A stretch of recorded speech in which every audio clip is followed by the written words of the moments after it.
Hello everybody, Jennifer Segarius here and welcome to this second podcast of Mastering Consultancy with Jennifer S. And guess what? I'm Jennifer S.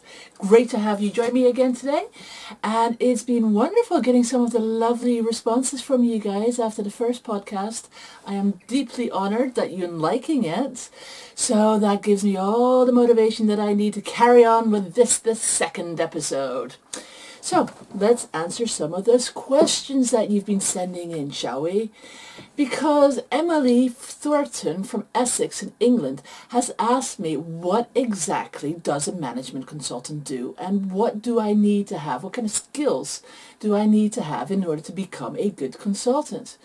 Well, Emily, great question. So let me get started with answering that for you. You see, a management consultant is different than a normal consultant, naturally, because we are looking at a business. And you become a consultant for any type of action and any specific skill that you have. But I'm going to be talking and answering Emily's question about management consulting today. Because what that is the ability to help a business get from point A to point B faster. Now, as a consultant, a management consultant, you need to have certain skills in order to facilitate change within a business. Now, there's many different aspects that you could be hired on as a consultant, a management consultant. There could be problems within the management structure or the company within itself. So you could be having to do some coaching work in order to facilitate a smoother process of communication. It's possible that they are hiring you in order to get more business, in order to increase that bottom line, that revenue, because that's really what a business is all about generally, isn't it? Creating profit. Now, this is what I like to do, and I'll be talking about this a little later on again, and some of the steps that I tend to take in order to have a business grow in its profits. Now, there's lots of other things that a management consultant can do for a business, though. Now, for example, there's HR problems, so you could be specializing in HR.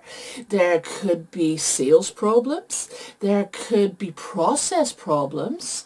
So there's many things that you need to be able to focus on as a small to medium-sized business consultant for these companies. Now, that's what I've always done. I specialize in helping small to medium-sized businesses. I have worked with enterprises, but I tend to find that the change, the process, the structure is so rigid that it's difficult to work with. So I prefer to work with one-on-one with the CEO or the management consultant, the managing director at least. And from there out, I tend to speak with this consultant.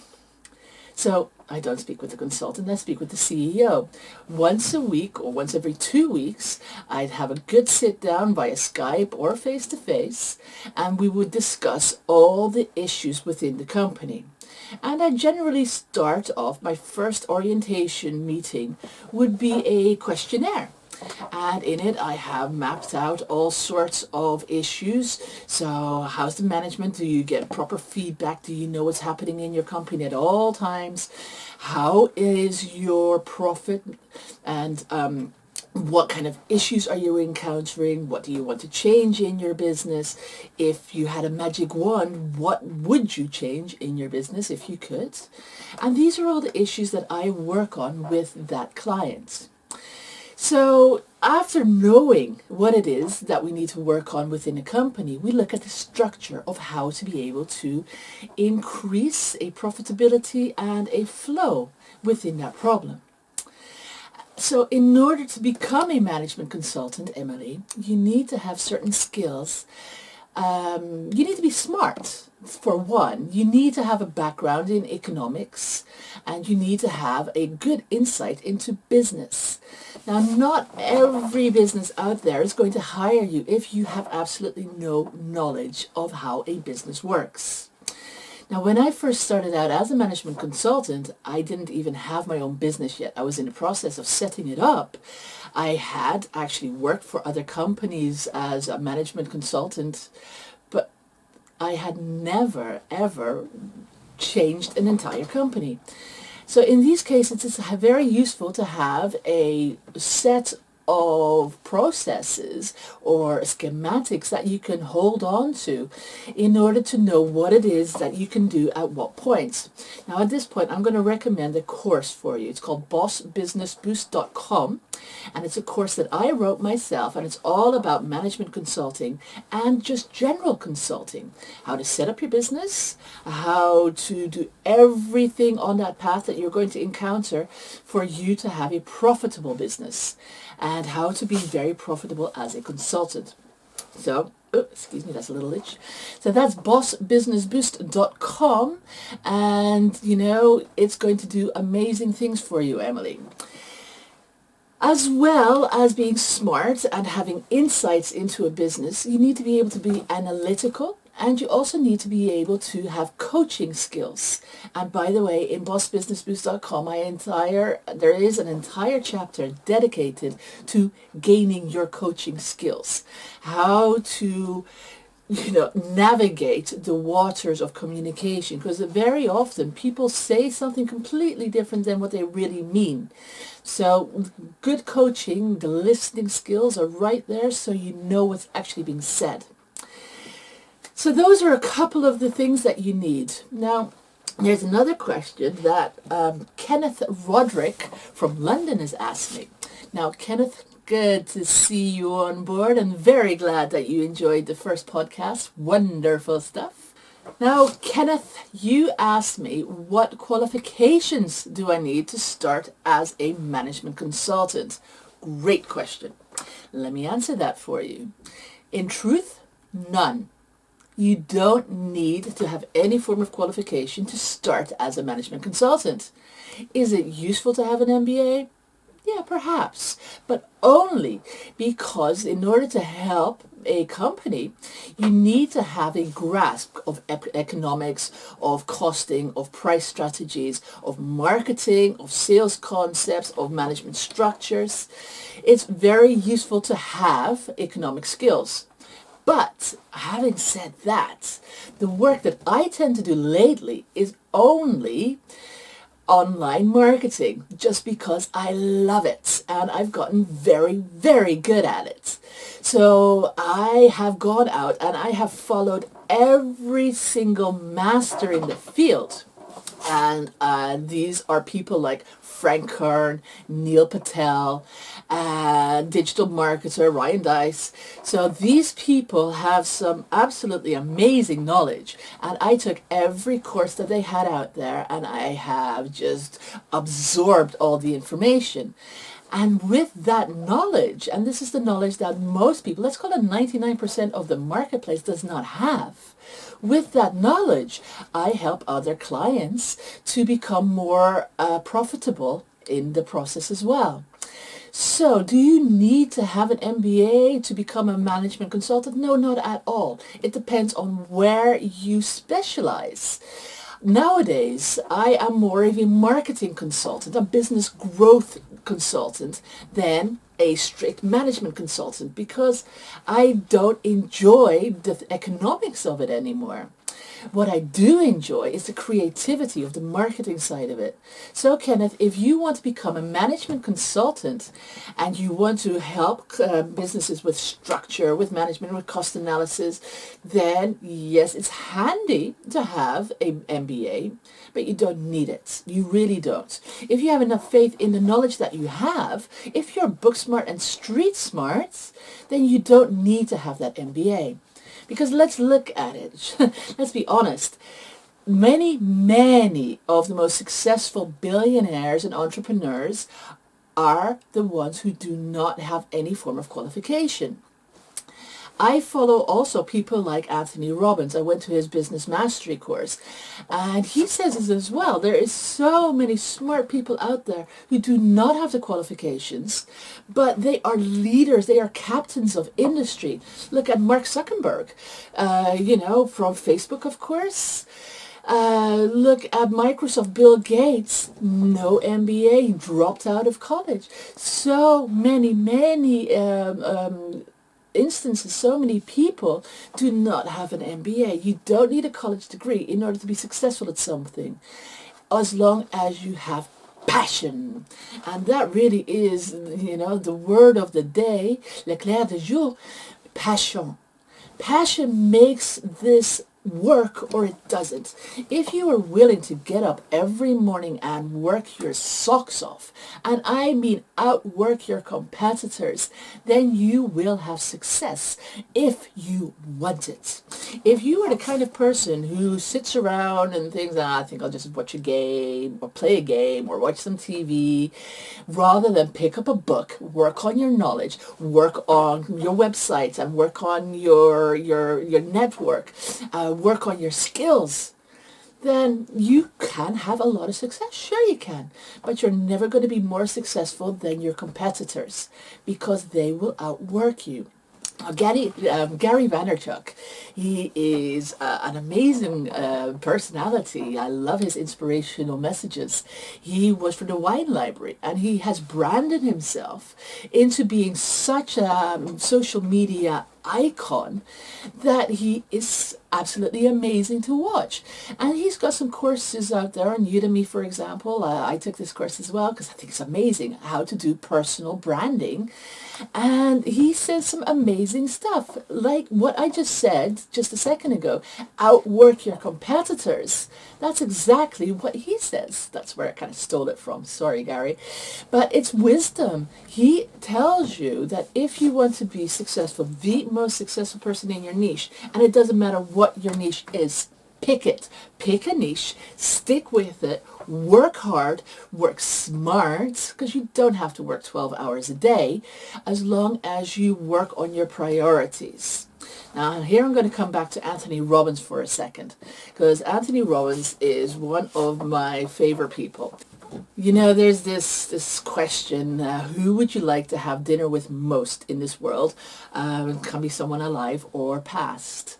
And my inspirational person would be Anthony Robbins. I have gone to see him. I've done his UPW. I've gone to his business mastery, and I've seen him with Sir Richard Branson, and Lord Sugar, and so all of these inspirational people. I set it as a goal to meet them, and I haven't quite yet met them, but I have actually held his hand. Oh, that sounds so romantic, doesn't it? I grabbed his hand. No, strike that. So I set as a goal that I wanted to meet these people, these amazing captains of industry. And that is my goal, and I'm still working on it. And one day I will actually sit down with them. And that would be my wish, my dream come true. Because for me, that would mean that I've made it. I have achieved what I want to achieve. And, so set your own goals and then reverse engineer. This leads nicely into my next question, asked by Katie Jenkins. Now, Katie, thank you. You enjoyed the last episode. Brilliant stuff. You asked me, what do I need to do in order to get clients? Well, Katie, this is the age-old question, is it? You start a business and you need to get clients. And it can be tough, especially in the beginning. Now, when I first started, I would network, which I hated, and I would do cold calling. Well, actually, I'd had other people do the cold calling for me because I despise it. Nowadays, we have structures. We have processes, online processes, that I use, that I teach, and I want to spend an entire episode, and that's going to be next episode, on this sales system. So I will be recording that very, very soon. Now, there is 5 steps to success, and I will be elaborating on this in next episode. So, keep the questions coming anyways, but I won't be answering your questions next time unless they're all about the sales process and how to get customers in. So, the 5-step sales process that I will be teaching you is that number 1, you need to have a lead magnet. Now, this is something that you offer people in order to get their email address so that you can correspond with them. On top of that, you're going to need to have a tripwire. Now, tripwire is something of a small cost, something under $47, for example. well, actually, not for example, so it's under $47. And a tripwire should be something that is of a very high value that people really want. They're salivating over it practically in your niche. And you want to sell that with a very, very low cost, but a very high perceived value. And it has to be related to your main product. Now that's your core offer, and that should be something that, it can be a course, it can be a book, it can be anything that is your main product, it can be your services, and that should be closely related to the tripwire. Now on top of that, you need to have a profit maximizer. So that is the profit of course, the profit maximizer is a profit maximizer. But what this does is after people have checked out your tripwire and your core product, they come to the checkout and they think, hey, well, I've already bought this and I've bought the main product. I might as well buy the additional coaching as well. So that's that extra add-on. So for example, this is the age-old, and I hate using the name McDonald's because I despise them and I boycott them at any opportunity I can. But one thing that they did do well, and they did very well, is the upsell. And the upsell is you want fries with that. And there you go. That is selling a burger and selling the fries on top of that. So that is your profit maximizer.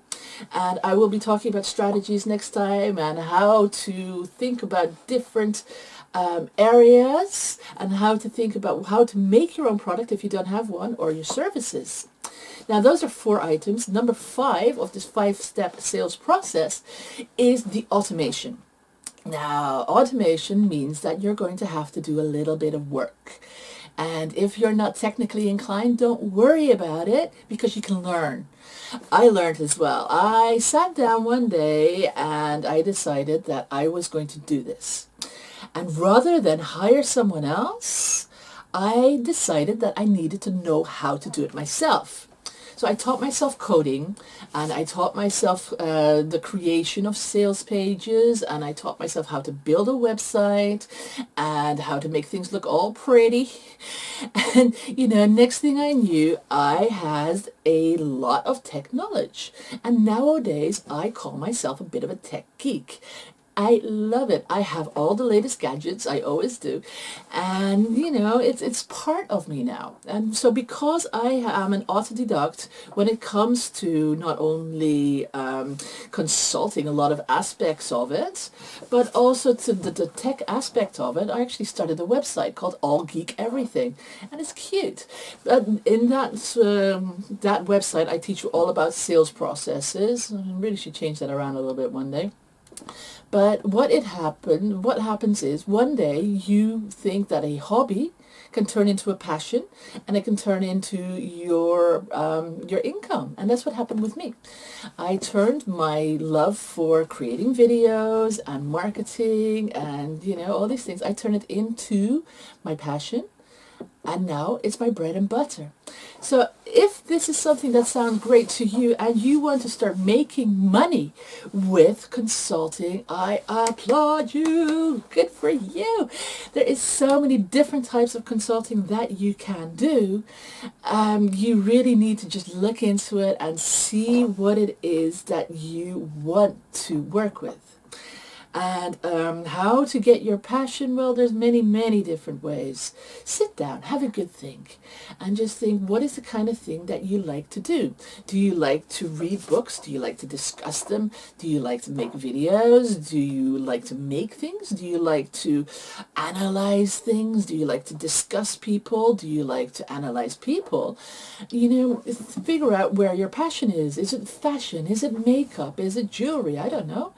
Anything that you enjoy doing, be it motorbikes or, Japanese swords.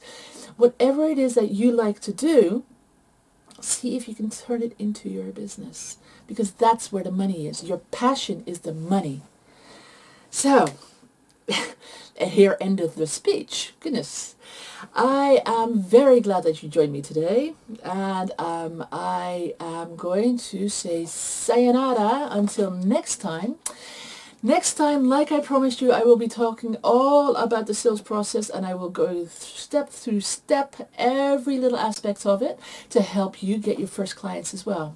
Thank you for your attention today and sticking with me. So send your questions to me, to Jennifer at masteringconsultancy@gmail.com. That's masteringconsultancy@gmail.com. And I will attempt to answer any and all of your questions. One more time, I do want to tell you about bossbusinessboost.com. It is the leading consulting program out there. I wrote it myself and I am very, very happy with it. I spent 2 years writing it, and it will teach you every aspect of learning consulting, and it will show you how to set up your own business, how to market yourself, how to get your first clients within 2 weeks, and how to become very profitable. I'll show you how to reverse engineer your income.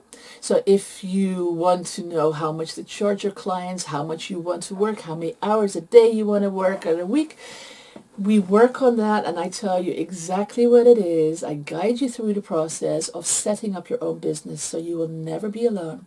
Because at times consulting can be a very lonely business. With consulting, with the bossbusinessboost.com course, I try to take that loneliness away from you, and I make sure that you too can become very successful in a very short period of time.